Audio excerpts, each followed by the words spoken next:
I remember staring at the screen. Her post sat there, smiling, holding keys like she'd won the lottery. And in a way, she had. My lottery. I didn't comment, didn't call, didn't even blink. I just kept reading the caption over and over until the words started to lose shape. Thank you, Mom and Dad, for giving me my first house. My first thought wasn't disbelief, it was recognition. They'd finally crossed the line I'd been pretending didn't exist for years. 3 years. 3 years of covering their rent when Dad couldn't work and Mom was between jobs. 3 years of saying, "It's fine, I've got it," even when my own account was scraping bottom. When I finally saved enough for a down payment, it wasn't for me, it was for them. A little stability. A roof they wouldn't have to worry about losing. The closing day was quiet. I signed the papers, put the deed in their hands.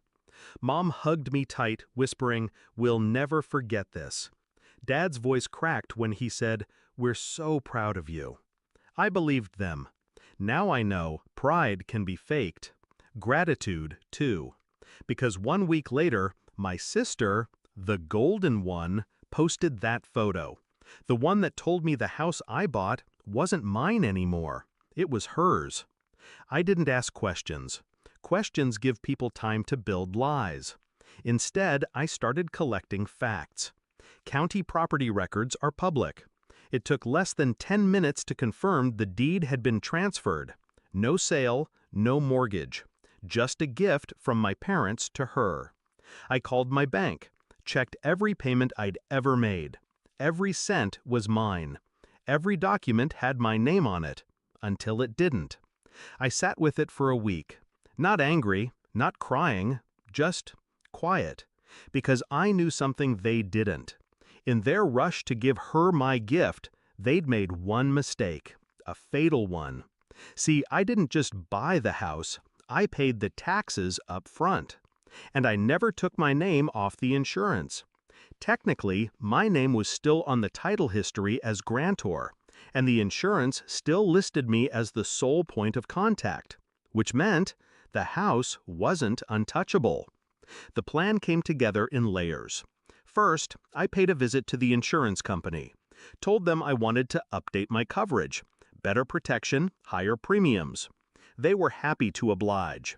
Then, I quietly switched the mailing address for all policy documents to my apartment.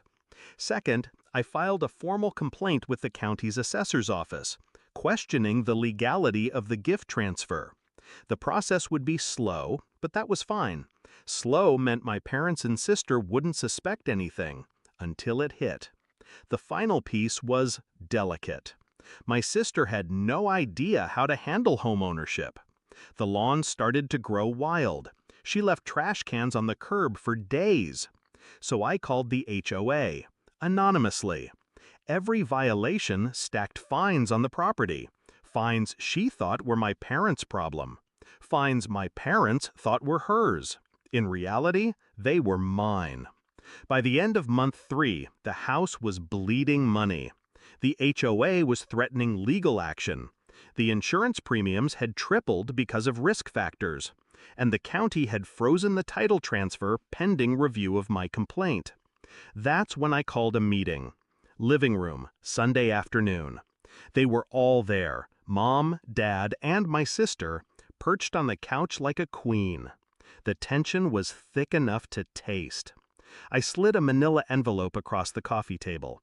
Inside, copies of every document, every payment I'd made, every fine they'd racked up, and a formal letter from my lawyer. "You have 2 choices," I said, calm as a surgeon. 1, sign the house back to me. Today. 2, I let the county void the transfer, foreclose on the unpaid fines, and take the house entirely. My sister laughed first. "You wouldn't!" I cut her off. I would, and I'd still sleep fine. Dad tried to reason, but his voice wavered. Mom started to cry. I just sat there, watching them realize they'd underestimated me. It took them all of 20 minutes to fold. Signatures on the papers, title back in my name. I didn't gloat, didn't yell, but when my sister stormed out, slamming the door, I let myself smile. The next day, I sold the house. Cash offer. Closed in 2 weeks. I didn't tell them until the moving trucks pulled up. Mom called, begging to stay just a little longer. Dad tried guilt, reminding me of everything they'd done for me. I let their words wash over me like static. They taught me something valuable. Love without respect isn't love at all. And trust, once broken, never repairs.